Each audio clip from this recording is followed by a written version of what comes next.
In the bottom left corner from Team FXO, it is Lowely, the Belarusian Zerg player that placed 4th in WCS Europe, 1st in the combined regionals, as well as whatever tournament in Belarus, he pretty much wins. Lowely is a hometown hero, and we're glad to have him in NASL Season 4, and we wish him the best of luck in the future. In the top right, we have his teammate Strelok in the same division, in the same position, both 1 and 6. Strelok, I guess at this point they're fighting for bragging rights as well as $150. It's a nice little show match between 2 European guys that have shown lots of great games. And what's always fun is that I always tell Andre, you know, with Lowely and Strelok game, even though they may not be winning, it's always fun to cast them because they show really cool builds. I definitely agree with that statement there, Dan. As these guys are going to be spawning cross map on Whirlwind, the farthest distances that this actually might be the furthest distances that you can spawn in the North American Star League. Yeah, I would agree so. I mean, Whirlwind is one of our biggest maps. Metropolis is also pretty big. Man, imagine if you could spawn like on the islands on Metropolis. That would be awesome. I would, if you would force the game on Metropolis, and then you would have to like open air of some kind. Day 9 makes a really strong case for island maps. I think. What does he say? Hearing him talk about it makes it just sound really compelling. Just that the kind of play style that it demands is something that the metagame deserves to be explored. It deserves to be explored, deserves to be exposed to. I would like to see what Zergs can do with really early Overlord drop, you know, like if they start on an island map. Something like that, or like, you know, what does Terran do when they can lift their buildings early on? How can they manipulate the map that way? I used to play back in the days of Scrap Station when Thor Drop was so popular. I would play kind of weird expand, but at like 23 drones start making roaches for defenses into a very fast layer and into like a 30 roach drop. And it was really successful back in the day. And I think those kind of styles are really cool. We also saw something like that from Xenio and Xenio versus Cass from the Intel Extreme Masters in Kiev, Ukraine, like a year ago. One of the best games of StarCraft I've ever seen. It was played on Shattered Temple. Xenio went for a ridiculously fast roach drop, killed all but like 5 of Cass's SCVs, and somehow Cass came back to win that game. Yeah, I mean, Cass, he's... Definitely, I feel like Cass has been in so many situations before just by the sheer volume of games he's played that he knows he's never really out until basically time to call And if curtains. Cass has an orbital command, he thinks he's ahead. Yeah, him and every other Empire Terran. Except maybe for BC. Sometimes BC leaves a little bit early as a result. It is Whirlwind, like you said, Ben. It's a map that Hellions are great on, but maybe Mech not so much. It's so expansive, like you said. Whirlwind kind of reminds me of that 2v2 map Tempest. Did you ever play 2v2? Like where there's like basically you and your opponent would spawn right next to each other and you both would share like a ramp in a sense when you walk down. It was very green, luscious, like Whirlwind, but it's also got like that wide open center. It is. It's a luscious map. I like that word. Lowly's doing something crazy, Dan. He's getting a little cray here. He's going for a layer before Zergling speed. Probably going to be... I have no idea what this is going to be. He's not gassing either, so it's not like he's rushing for mutas. He doesn't... Yeah, he doesn't I really have no idea what this is going to be. Is it going to be like a fast... Has to be fast nest? infester, I guess. Fast well, he does love early infestors. Almost to a fault, in fact. Sometimes he gets like early infestors out and he doesn't have any units to support it. He just has infestors. There it is, infestation pit going down. But he's not gas. Oh, okay, he's gassing up his natural now. This is really interesting. I just want to see what happens. Yeah, I can explain a little bit of what's going on here. So he went for the very fast layer. Wants to get this fast infestor tech into play. Couldn't take the gases in his natural yet because he didn't have enough drones there. He only now has enough drones to fully mine his natural. So he's going to take those 3rd and 4th gases after the infestation pit goes down when he finally has enough to saturate it. And this is going to mean he's going to have enough gas for 3, maybe... Well, actually, it's looking more like 2, maybe 3 infestors as this infestation pit finishes up. From which point, I have no idea what he's going to do. He's gone double Evo, so he's going to get some upgrades, and then we'll see. If he makes pathogen glands, he'll be able to afford 1 infestor. That's true. Or he can make pathogen glands and then afford 3 or 4 infestors at 31 seconds of the research being through, which is when you want to start them. Right. It's just that Lowly, he's always been like a 2-base tech kind of guy. Yeah, he's definitely got a reputation for doing crazy stuff off 2 bases. I mean, I always remember the game he played against Thorzane in Season 3 of the North American Star League, where he did the really bizarre Baneling bust on Tal'Darim Altar that just barely works. Yep. Strelok is going for mech, by the way, on Whirlwind. It's a tough map to pull it off on, but it's not impossible. In fact, I don't think anything's impossible in Terran vs. Zerg. Some things are impossible in Terran vs. Zerg. With Flash, all things are possible. It is impossible to only build Ravens. Sounds like a challenge, Ben. Is that what you're saying? It's impossible to only build Ravens? Yep. Try playing mono battles with just Ravens. Aren't Ravens like ridiculously strong in free-for-all scenarios and team? Because like but we're talking 1v1. Yes. You can only build Ravens. I can build everything. Impossible. Maybe. I don't know, man. Impossible. You never know. What's also very difficult is crossing the map while meching when you're cross-spawn on Whirlwind. We're going to have to see how this is going to work out. Lowely is moving out with a lot of Zerglings and some Infestors. I think we might be seeing an Infested Terran bust at the front, Dan, as those Infestors are oh so slowly burrowing their way through. I do hear some Banshees firing somewhere. Either way, I'm really focused on whether this bust is going to be able to work. The Banshee is at home. Oh, there's a Raven out. This is going to actually change everything. The Raven spots the Infestors. Oh, no.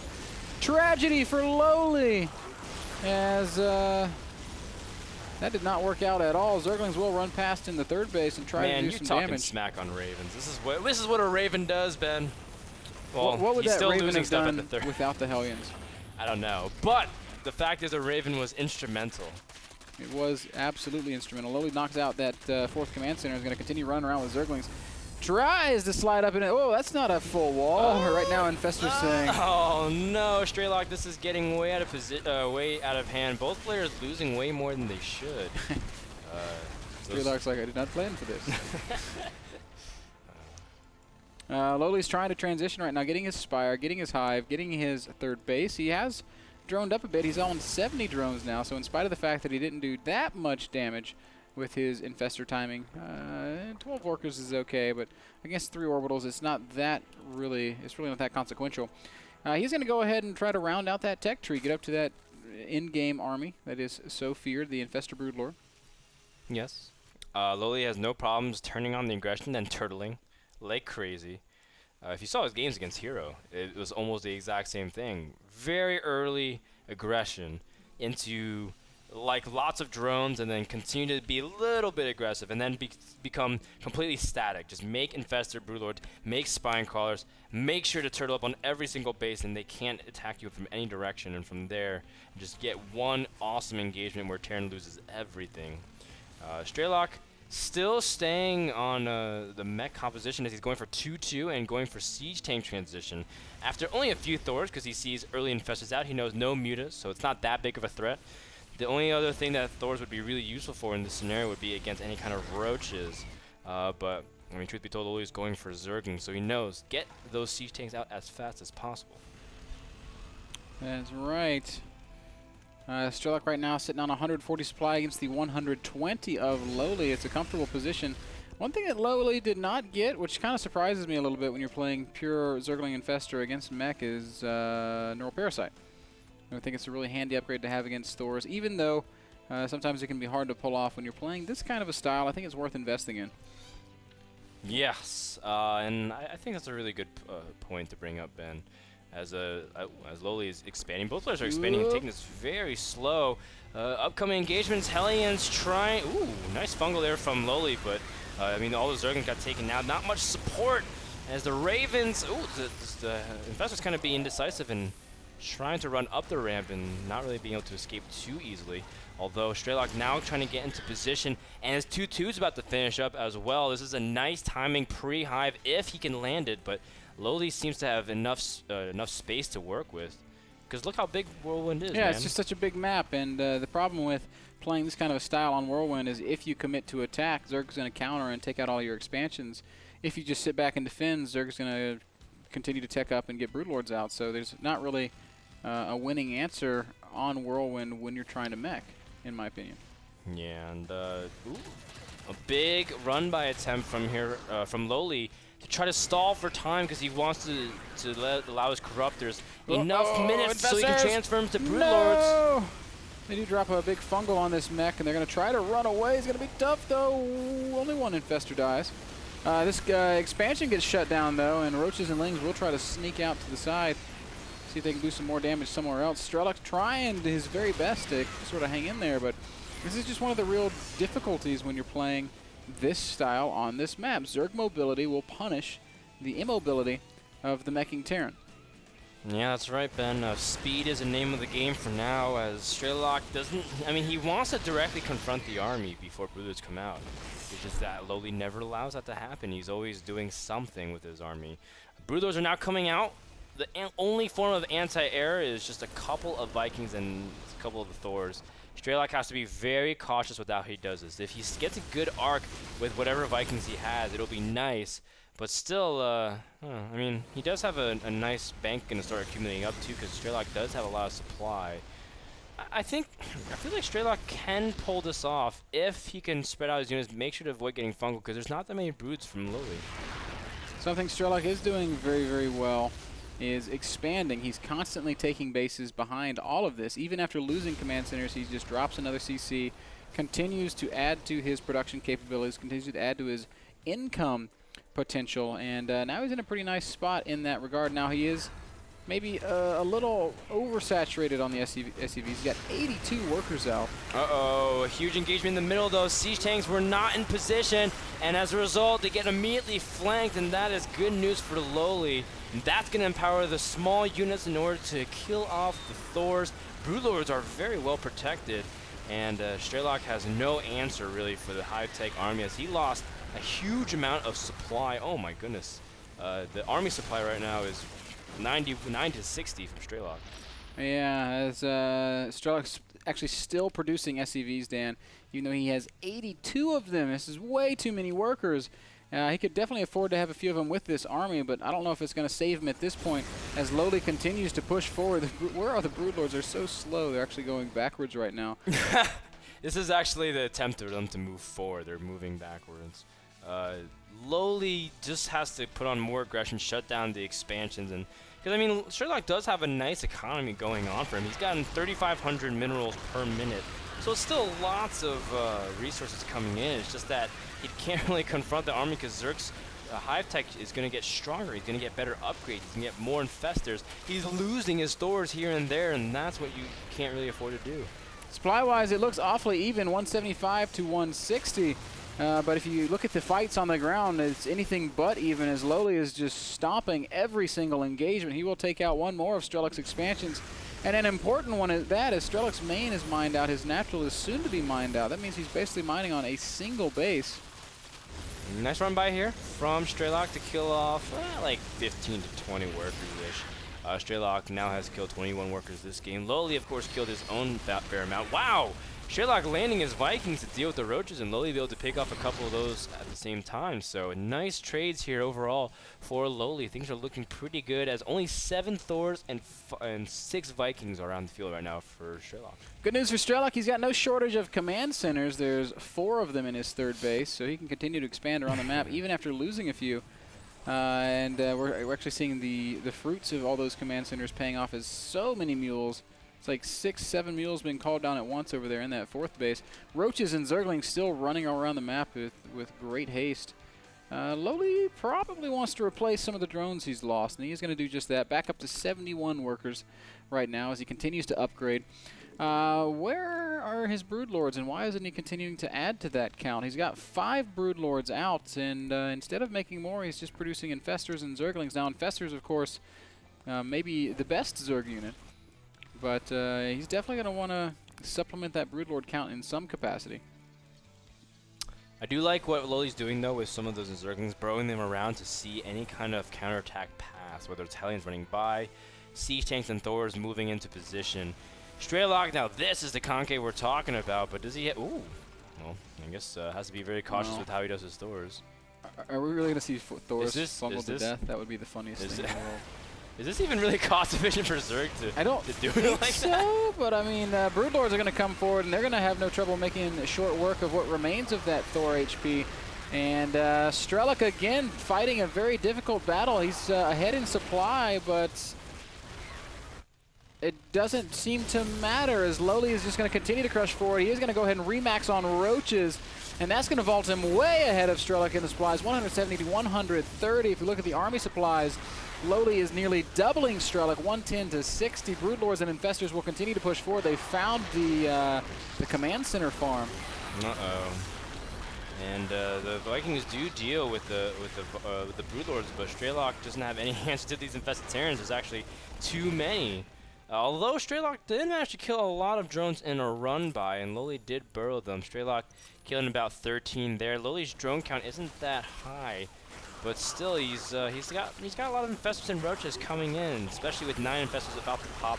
This one expansion will die. Another one is going to be pushed up very soon. Strelok is trying to expand towards the top left, but he's getting his units picked off also off of spawn, so I feel like Strelok just can't really stabilize here. Like, is he going to be able to even protect these exterior expansions? No, because I don't think that he can. The rally point is so long.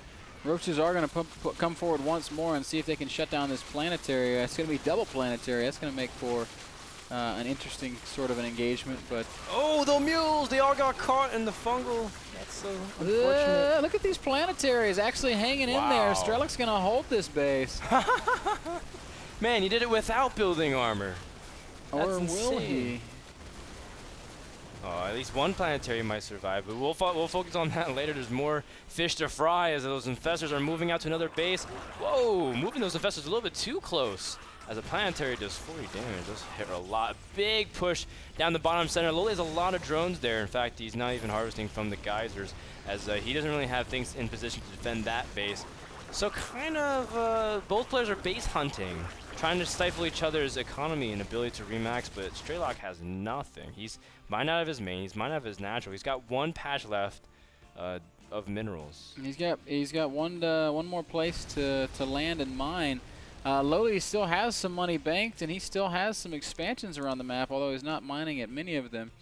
Strelok down to just 88 supply. It is a scary 88 supply. 3-3 Thors, or 3-2 Thors, 3-2 siege tanks, and some Vikings. It's going to be a difficult army to engage, but Lowely has all of these Infestors, and the Infestor and the Infested Terran is just so incredibly cost-effective in the super late game. Yeah, I mean, well, Lowely does have a +3 on his missile attacks. That's going to help a lot with the Infested Terrans. Wow, no Parasite on the Thor to even stall for time, and even using the Infested Terrans to prevent them from being able to moving any forward. Lowely's playing this engagement beautifully, able to fungal, but I mean, it's very cost inefficient to just fungal. Thors need a little bit more damage. Lowely using almost all of his energy. Not really able to snipe. These Thors are so resilient, my goodness. Yeah, it's that +2 armor against... it's not even that the Infested Terrans didn't have upgrades. It's just the +2 armor on those Thors is fantastic.